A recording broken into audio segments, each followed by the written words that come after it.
What is up, YouTube? Welcome to the channel. We are 16 days out from the Wasatch Warrior, which is the first goal show, followed 12 weeks later by the Muscle Contest USA's. So we are 16 weeks out, almost at 2 weeks. So I just wanted to jump on here, kind of give you guys a bit of a card talk update, where I'm at emotionally, physically, all that. So yeah, as far as where I'm at physically, best I've ever looked, biggest I've ever been, driest, hardest, grainiest, most amount of detail. Look pretty freaking crazy right now. So I can only imagine in 2 weeks it's going to get even crazier because we're staying consistent on everything. But mentally, I'm probably say I'm not doing the best. Like, I'm not depressed or anxious or like messed up in any way like that. But as far as like energy levels, relationship, all of that, like I can see that like my energy levels are tanking. I don't have as much patience for a lot of little things like I used to. I'm just in this like really kind of muted state right now where just like not feeling a ton, having a hard time being patient and empathizing and sympathizing. And it's pretty straightforward with prep. It's just as your energy levels deplete and as you get really low and really close to a show, your body kind of goes in, your body, your brain, your emotions, your personality kind of go into like power saver mode. And basically anything that is kind of considered not necessary to survive and to live is kind of just pushed to the back burner, and just really down regulated. So like emotions, empathy, like socialization, sometimes honestly like my ability to comprehend English. Like I can understand that somebody's speaking English to me, but I can't process what they're actually saying, is just out of the charts. So it's definitely something that it's like you got to realize this is a sacrifice. There are going to be points where it's like you're going to be really low. Parts of your life are going to suffer, and that's probably why here in the next, I'd say like day or two, I'm going to call it good on in-person meetings and in-person trainings. I'll still, I'll move my coaching to mostly online, phone calls, online check-ins and all of that.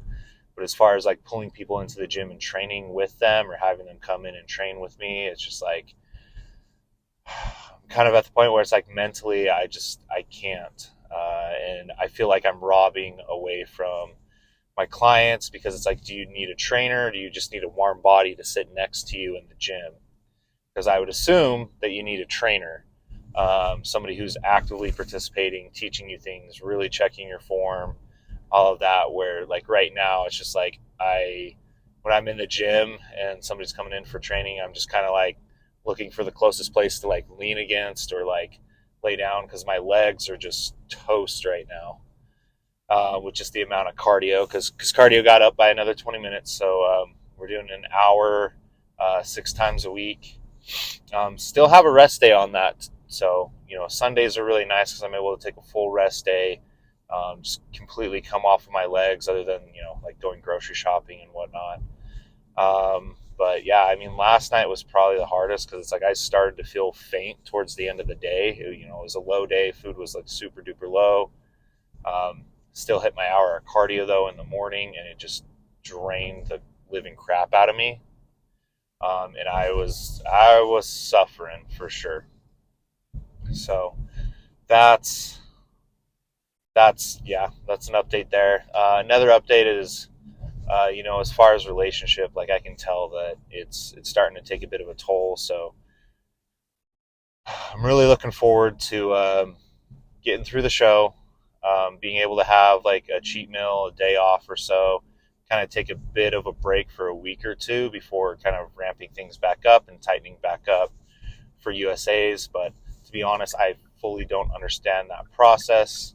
It's the first time that we've done something like this. Usually it's like we do shows like back to back, or just one and kind of done, and then back and progressing and everything. But yeah, it's a little bit hard. So yeah, so we're doing a show that's like 3 months after another show, so it's just kind of like, don't know, don't know how that's gonna look. I haven't fully done that yet, so um, yeah, it's gonna be kind of a new experience, and I guess it'll get me ready for when I'm a pro and potentially trying to qualify for the Olympia and doing a couple of shows back to back to back. So I'm a little bit curious about that, a little bit apprehensive. I actually want to send a message to my coach and ask about that. Is like, what do I need to mentally prepare for? Like, is it going to be a thing where it's like I get like 2 or 3 weeks where it's like I can be kind of like semi-normal, just keep my weight under a certain point, and then, be able to, take my wife out to a couple of dinners and kind of give back to her and be more normal, more empathetic and all of that? Or is it just straight up go time and like no matter what, we're just in prep, even though we're technically taking like a short break from things? But I am not fully sure on what that looks like. The main thing that I don't want to do though is shoot myself in the foot, gain a ton of weight and gain body fat in that short period of time that I'm kind of taking a break after the show, and then having to do like 2 hours of cardio a day to try to strip the fat and the water and the weight back off, to get ready for USAs, because that's just going to lead to a bad situation, because fatigue is going to get high. Anytime my fatigue gets really high, my physique just goes downhill and I start to look stringy, unhealthy. So it's no bueno there. But so moving on to training. So I'm doing shoulders today once I get to the gym. But the big thing with the training right now is I have moved away from top set training for like the last like 20 days of this prep. Last prep, I kept the failure and top set, back off set up until like I was, a week out. And 100%, I messed up my knee really bad, and it bugged me and prevented me from doing heavy squats for about a year and a half. And it wasn't until I went to Dr. Farley at Ascend PR here in Utah, where he did an ozone injection into my tendon, that now I'm like, my knee is great. It finally healed, fixed it, doing good. But before that, it was not good. It's like I could do like maybe a top set on hack squats, and then it was like intense, burning, like miserable pain where it's like I couldn't do the back off set, because it felt like somebody was jamming a hot knife into my knee. But since I got that looked at 2 weeks ago, it's been drastically improved. No pain at all. So back to doing squats regularly, moving into honestly, starting to do more regularly the Smith machine squats. But anyways, we moved away from doing like the HIIT style training, the high intensity training, and we're into volume. So same amount of movements, 3 to 4 sets, 15 to 20 reps, lighter weight, focus on pump, pushing blood into the muscle, not necessarily going to failure, keeping it around like RIR 2 to 3. Main thing is like at this point, you're not going to be losing muscle if you just continue to train at a decent level of resistance. So if you drop down to about 70% intensity, you're not going to lose muscle at this point. The thing that will make you lose muscle is if you push your fatigue too high and then you're not able to recover from that. So that's what I'm trying to be really conscious of right now, is stay as healthy as possible, reduce some of the fatigue in the gym so I can be healthier, I can sleep better, I can recover better, and be ready for the next workout, for the next cardio session, so that we can continue to lose fat and make progress, as opposed to what most people do, where it's just push, push, push, push, and then next thing you know, you're like falling apart. So that's probably something that I'm going to incorporate with clients as well. But yeah, that's kind of where I'm at, is like, let's reduce fatigue. Let's make sure that we're recovering. Let's make sure we're not digging the hole too deep. And then let's just keep pushing, and let's keep on top of everything, and, stay healthy and continue to progress. So on average, though, I am waking up still a little bit too heavy. This morning I was 235 after 2 days ago I did a really high day where I ate about 4,000 calories. I think it was like 350, 400 grams of carbohydrates that my coach had me do. Filled out, looked amazing, looked dry, full, grainy, but weight is definitely above the weight cap. So we still got to push down. We're pretty confident that we'll make it. Not too hard to make that with a couple of diet and plan manipulations. So we're not worried about that, but we are. We are just kind of like a little wary that it's like check-ins are at 6 p.m. on Friday, so it's not early in the day. So it's like we've got to weigh 232 at 6 p.m. assuming that I'm still above 6'1", which I usually hide in 6'1" 3/4. That could change, especially, that day, that Friday. I'm going to be making sure that I'm laying down as much as possible, not putting much compression on my spine, because I don't want to lose any height. I want to make sure that I'm over 6'1", so that we, make the weight cap and don't have to, either try to suck down in an hour and somehow lose another 7 pounds or 5 pounds or whatever, or have to just move into open bodybuilding, because I really want that overall in classic physique before going to nationals. Yeah, so that's kind of where we're at mentally, emotionally, and all that. So yeah, anyways, after this, I'm gonna have right after this a clip of making the best pre-workout ever, because a couple of clients have been trying to make it. They just started, and they're doing it just a little bit wrong, kind of turning the cream of rice, protein powder, and nut butter into more of a soup than a cake batter consistency.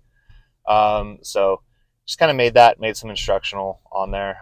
Pulling into a gas station right now, grab a energy drink, and then we'll be on our way to the gym. I think that's all that I'm going to record for this, though. We're not going to do the workout today. We'll do that a little bit later, but it's just shoulders, which I did like 2 videos ago when I was getting ready for check-ins and everything at gosh, what am I thinking?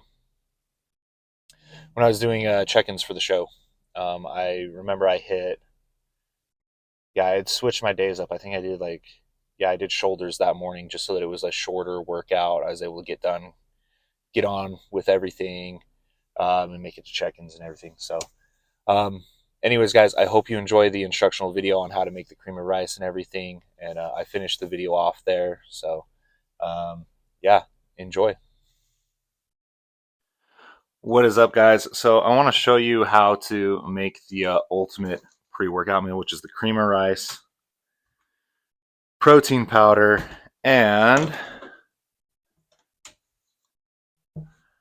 nut butter, and how to kind of do this. Like, I've had a lot of clients try to make it on their own, and they end up making it look like soup. So the big things is, first of all, figure out how much cream of rice you have. I'm doing 60 grams today, so already had it weighed out. Was thinking that I was going to be at the gym, but had a couple of cancellations, so I'm just going to eat this here at home, go over to the private gym, and then go work out. So yeah, so 60 grams cream of rice in there, 2 scoops of the strawberry bum cake, which is a freaking fire flavor. Code Excell 10 at checkout when you order it. There's a couple of places that you can actually order it. You can order it at Get Raw. If you're on the East Coast, and if you're on the West Coast, I would suggest going to Ambition Nutrition, because they're a third-party person. You can use the same code, but it will get there a little bit faster than having to wait like the 5, 7, 10 days to get it from Florida. So the big thing that a lot of people mess up on this is, so I've got this all in the same bowl, right? Take a whisk it up first. Get the cream of rice and the protein powder pretty blended. Get it kind of loose, get it airy, and get some like air worked into the, the powder before you add the water. And then the other thing is we're going to add water. We're going to add hot water. It's not going to be cold. We're not going to put this in the microwave.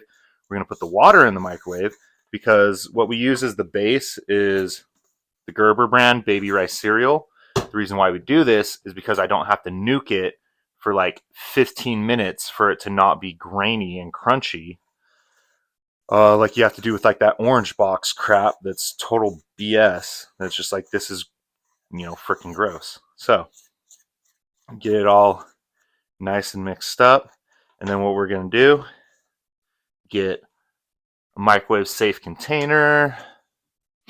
I'm going to put about, roughly for that amount, I'd probably say about 6 ounces or so. I've done as much as 8 ounces. It does depend on the protein powder flavor because sometimes it's a little bit more absorbent. So I'm going to put this in the microwave for a minute, get it nice and hot. Then we're going to slowly titrate it in. So a lot of people, they'll just like splash it all in and then try to mix it up and it's like, oh, it's clumpy.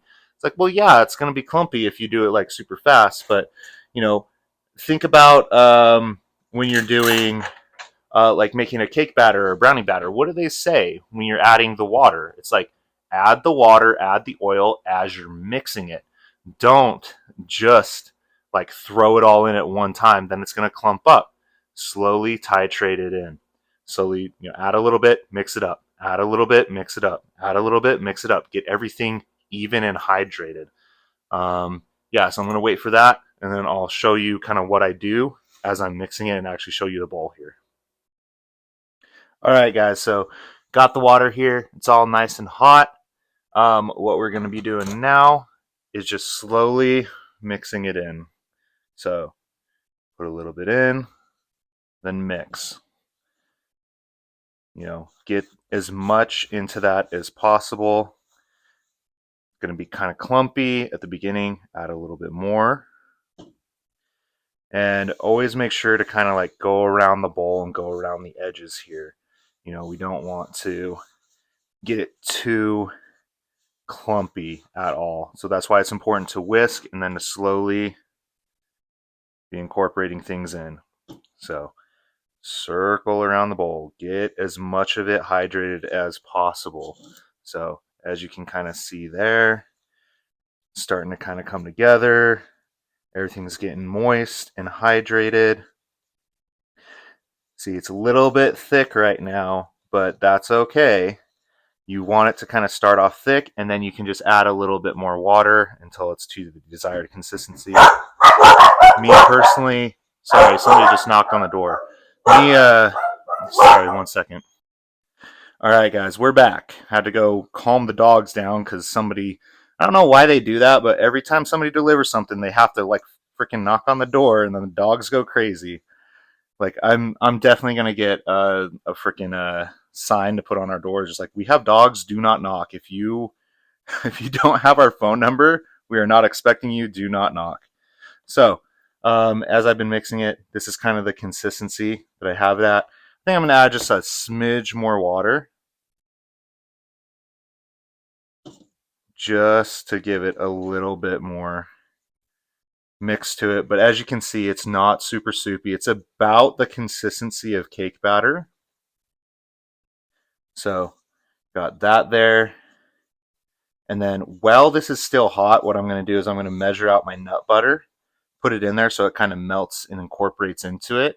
And then of course sodium, because we want the electrolytes, we want the pump. So put the salt in there. This is a new thing of nut butter. I'm going to have to rip the top off here. And skadoosh. Put it on the scale. By the way, this is a total hack. for like your scale is put it on your scale and zero the scale out, and then just negative what you need. So I need 16 grams. So it's 22 grams, 19, 18. Whoop, whoop. Now it's only 9, 13, 14, 16. All right, let me put that in there. And now what you can do is just kind of mix it all together, pull the whisk out, do the favorite thing that we all love to do with the whisk, lick it, get some of that good old battery goodness there. Oh yeah, that's good. And that is how you make it. And if it's hot enough, the peanut butter will just melt and incorporate super easy. So that's why you want to use the hot microwave water. Yeah, but that's how you make the best pre-workout ever. So pre-workout meal, gonna eat this up, wait about 30 minutes, then go and lift shoulders.